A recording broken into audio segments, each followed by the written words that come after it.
Official 2026 payment dates. Mark your calendar for the CPP OAS increase. There's a date coming in 2026 that millions of Canadian seniors need to be aware of. It's not being widely discussed yet, but it matters. Because when the Canada Pension Plan and Old Age Security payments arrive next year, the timing, the amounts, and the structure of those deposits could look different than what many retirees are expecting. I'm Joseph, and for years I've been analyzing Canadian pension policy, government benefit programs, and the financial realities facing older Canadians. And what I'm seeing right now is a quiet but significant shift in how these payments are being scheduled, indexed, and delivered.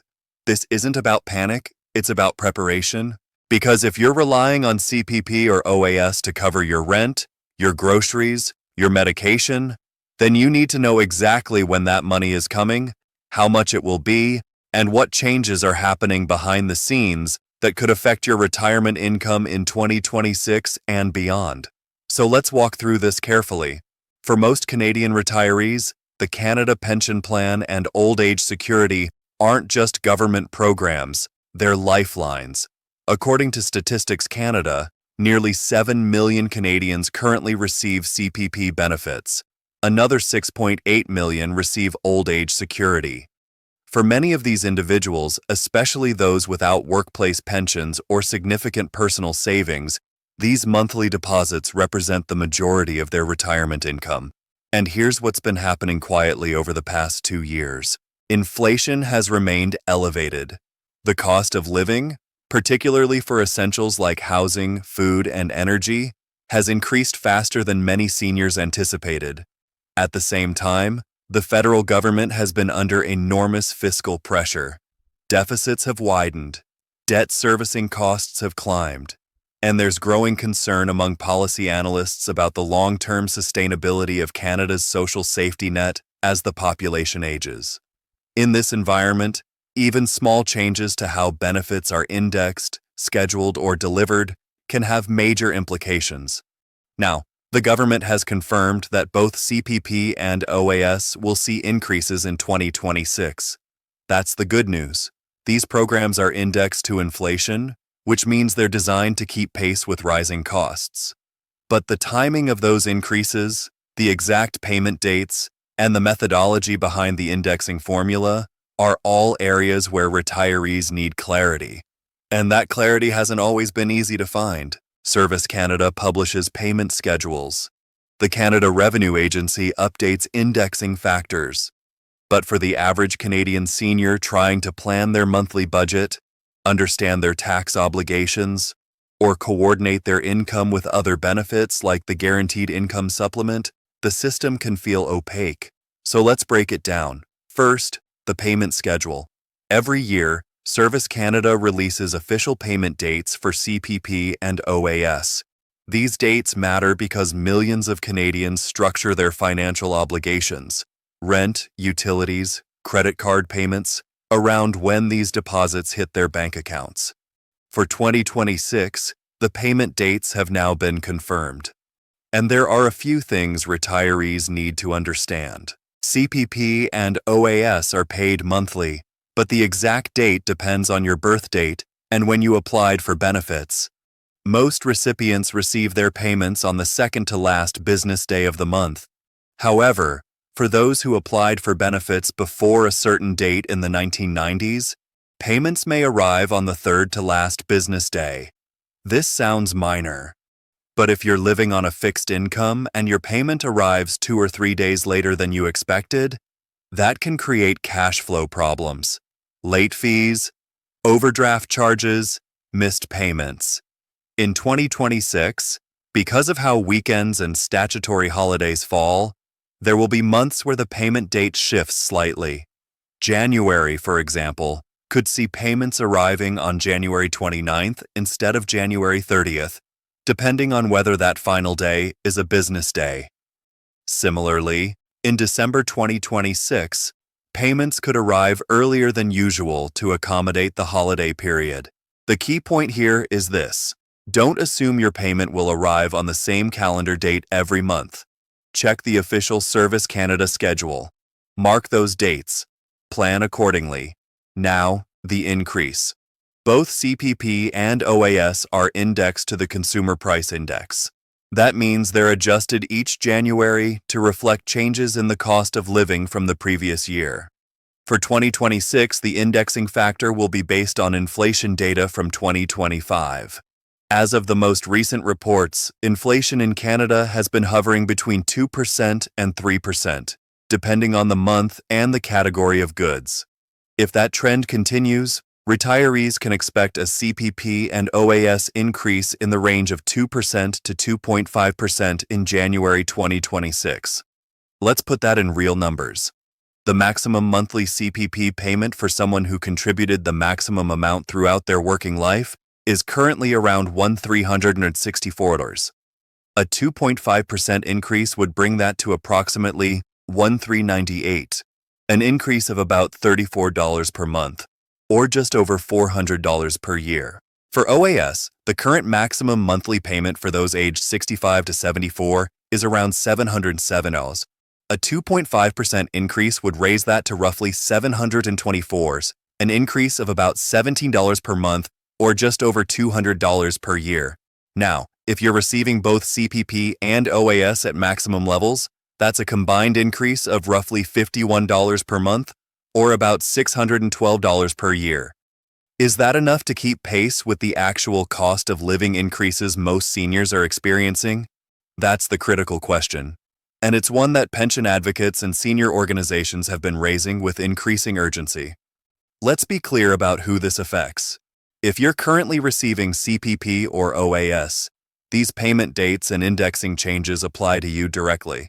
That's over 13 million Canadians. But the implications go further.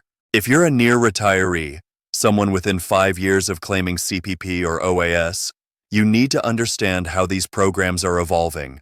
Because the rules you think you know may not be the rules in place when you actually retire. If you're a low-income senior relying on the Guaranteed Income Supplement, your GIS payment is calculated based on your other income sources, including CPP and OAS. So any increase in those base payments could affect your GIS eligibility or amount. This is something many seniors don't realize until they receive a reassessment notice from the CRA. If you're a family member providing financial support to aging parents or relatives, you need to know when their payments are coming and whether those amounts will be sufficient to cover their needs. Because if they fall short, that financial gap often falls on adult children. And if you're a financial planner, accountant, or advisor working with senior clients, you need to be tracking these changes closely because retirement income planning isn't static. It requires constant adjustment based on government policy, indexing formulas, and payment schedules. This is not a niche issue. It's a nationwide concern affecting millions of households. Now let's talk about the real financial impact. For some seniors, an extra $50 per month might seem modest. But for others, it could be the difference between affording medication or skipping doses, between keeping the heat on or bundling up in layers, between buying fresh produce or relying on cheaper, less nutritious options. Statistics. Canada data shows that nearly 1 in 5 seniors in Canada live in low-income situations. For these individuals, every dollar matters. Consider a senior receiving $200 per month from CPP and $700 per month from OAS. That's $1,900 in total monthly income. After taxes, that might net out to around $1,700 or $1,750, depending on the province and other deductions. Now subtract rent or housing costs. In many Canadian cities, even modest senior housing can run $1,200 to $2,500 per month. That leaves $200 to $550 for everything else: food, utilities, transportation, medication, and miscellaneous expenses. A 2.5% increase on $1,900 is $47.50 per month. That brings the total to $1,147.50. Helpful, yes. But transformative? Not when the cost of groceries has risen by 10% to 15% over the past 2 years. Not when utilities have climbed. Not when property taxes and rent have outpaced income growth. This is the gap that policy analysts and senior advocacy groups keep pointing to. The indexing formula is designed to match inflation as measured by the Consumer Price Index. But the CPI is a broad, national average. It doesn't capture the specific inflation experienced by seniors, who spend a disproportionate share of their income on housing, healthcare, and food, categories that have seen above-average price increases. Some experts have called for a seniors CPI that would more accurately reflect the cost pressures facing older Canadians. So far, the federal government has not adopted this approach. There's also the issue of taxation. CPP and OAS are taxable income, so that 2.5% increase isn't entirely yours to keep. Depending on your total income and your province, you could lose 20% to 30% of that increase to taxes. For someone in a higher tax bracket, or someone whose increase pushes them into OAS clawback territory, the net benefit could be significantly smaller than the gross increase. This is why understanding the details matters, because the headline number, CPP and OAS increasing in 2026, doesn't tell the whole story. So why is the government structured these programs this way? And what's driving the policy direction we're seeing? First, sustainability. Canada's population is aging rapidly. The ratio of working-age Canadians to retirees is shrinking. In the 1970s, there were roughly 7 workers for every retiree. Today, that ratio is closer to 3 to 1, and it's projected to drop even further in the coming decades.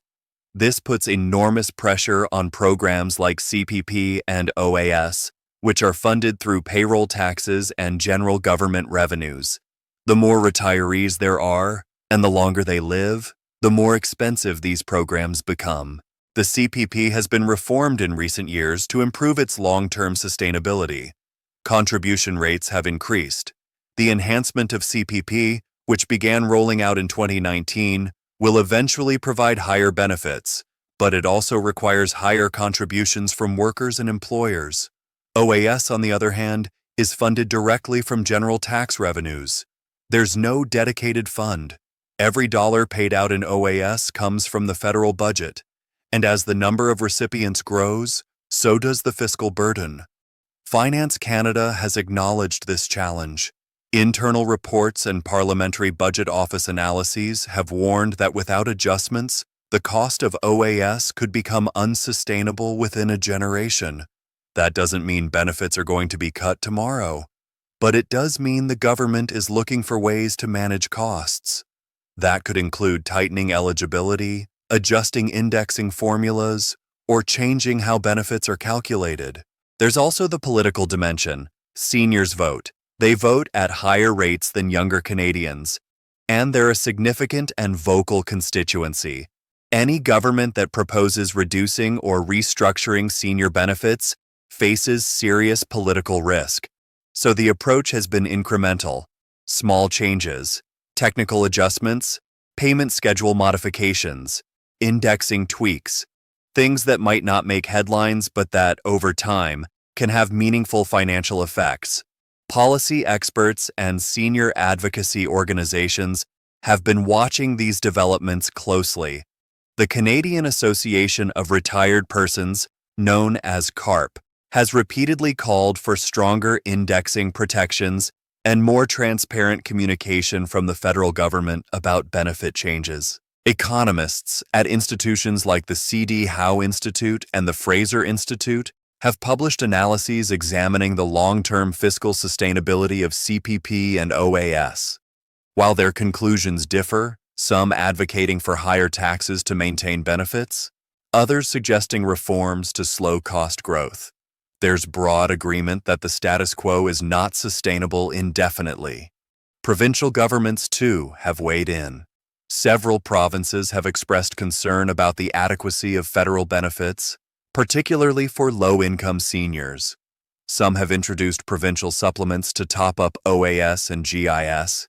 Others have called on Ottawa to increase base payments or adjust the indexing formula. Retirees themselves have been vocal. Online forums, town halls, and consultations have revealed widespread anxiety about whether government benefits will keep pace with the actual cost of living. Many seniors feel that the official inflation numbers don't reflect their lived experience. And that disconnect between what the government says inflation is and what seniors are paying at the grocery store or the pharmacy is fueling frustration. So what can you do right now to protect your retirement income and ensure you're not caught off guard by these changes? First, mark your calendar. Go to the Service Canada website and download the official 2026 CPP and OAS payment schedule. Print it out.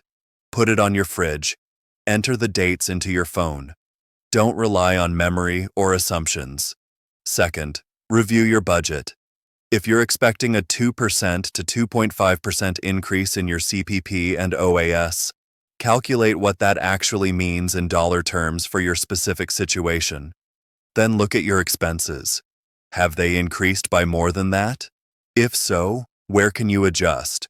Are there programs or benefits you're not currently accessing that could help fill the gap? Third, understand your tax situation. CPP and OAS are taxable.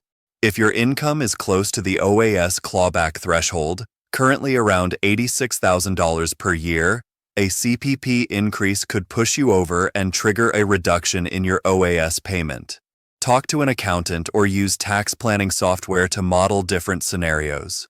Fourth, check your GIS eligibility. If you're receiving the Guaranteed Income Supplement, your payment is recalculated each year based on your previous year's income. An increase in CPP or OAS could reduce your GIS. Make sure you understand how these programs interact so you're not surprised by a reduction in your total benefit. Fifth, stay informed. Government policy changes constantly. What's true today may not be true in 6 months. Subscribe to updates from Service Canada. Follow reputable Canadian pension analysts and senior advocacy organizations.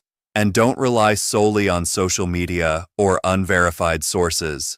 Sixth, advocate. If you believe the current indexing formula is inadequate, or if you think seniors are being left behind, make your voice heard. Contact your member of parliament. Join a senior advocacy group. Participate in consultations. Democracy doesn't end at retirement. Looking ahead, what can we expect? In the short term, CPP and OAS will continue to be indexed annually. The 2026 increases are confirmed. Payment dates are set. For now, the system is functioning as designed. But in the medium to long term, there are real questions about sustainability and adequacy. Will the government maintain the current indexing formula, or will there be adjustments? Will there be pressure to introduce means testing or to reduce benefits for higher income seniors? Will the eligibility age for OAS be raised again, as it was briefly before being reversed? These are not hypothetical concerns. They're active policy debates happening in Ottawa, in provincial capitals, and in think tanks across the country. Demographic trends are undeniable. The number of seniors in Canada is growing. People are living longer. Healthcare costs are rising. And the workforce that funds these programs through taxes is not growing at the same rate. Something will have to give. That could mean higher taxes on working Canadians. It could mean slower benefit growth for retirees. It could mean more aggressive means testing. Or it could mean a combination of all three. What won't change is the need for Canadians to stay informed, plan carefully, and advocate for their interests. Because retirement security is not something that just happens. It requires attention, preparation, and a clear understanding of how the system works. So here's where we are. The 2026 CPP and OAS payment dates are confirmed. Increases are coming, indexed to inflation. For millions of Canadian seniors, these payments remain a critical source of income. But the system is under pressure. Costs are rising. The population is aging. And the gap between what government benefits provide and what seniors actually need is real. This is not about fear. It's about awareness. Because the more you understand about how these programs work, when payments arrive, and what changes are coming, the better positioned you are to make informed decisions about your retirement. If you found this analysis helpful, I'd encourage you to subscribe to this channel. Share this video with family members, friends, or anyone you know who's navigating the Canadian retirement system. And leave a comment below. I want to hear your questions, your concerns, and your experiences. What are you seeing in your own budget? Are government benefits keeping pace with your actual costs? What changes would you like to see? This is a conversation that affects all of us, whether we're retired now, planning to retire soon, or simply trying to understand what the future holds. I'm Joseph. Thank you for watching, and I'll see you in the next one.